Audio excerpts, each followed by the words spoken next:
Hi guys, magluto tayo ng tinulang manok guys. Ayan ang aking malinis na yung manok natin.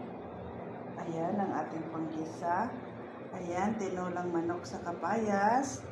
At saka dahon ng sili. Ayan o, nakaready na siya. Magigisa na lang tayo, diba? Ipo, magisa na po tayo. Ayan po, malambot na ang aking manok at papaya. Ilalagay na natin ang ating dahon ng sili. Ayan, o diba? Ayan, lagay na natin siya.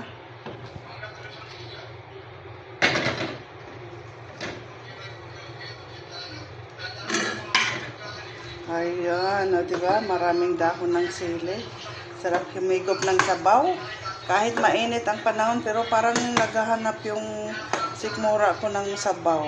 Ewan ko kaya. Kasi nanunuyo din yung lalamunan gawa ng init. Kaya gustong-gusto ko na nakahigop ako lagi ng sabaw sa gabi. Kasi sa araw, hindi tayo nakakakain at nakakain ng maayos. So, mga diet tayo sa araw. Sa gabi tayo makaluto. Sa gabi ang kain, kaya baliktad. Okay lang kasi ganyan talaga ang buhay. Buhay ng mahirap. Kailangan pakibagayan ang lahat ng oras na pwede tayong makaluto, di ba? Kaya ayan, pinalakasan ko na yung apoy para kumulo na at nang makahigop na tayo ng sabaw, di ba? Napawis ako dito sa kusina, guys, kasi mainit, wala akong aircon dito. Ayan. Saka nagharap pa ako sa nilotong mainit. Kaya yan, pati kilikili ko napawis. O, di ba?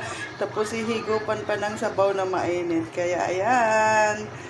Tararat! Ito na ang aking, ayan, tinulang manok na may kapayas at dahon ng sili. Yummy, yummy, yummy.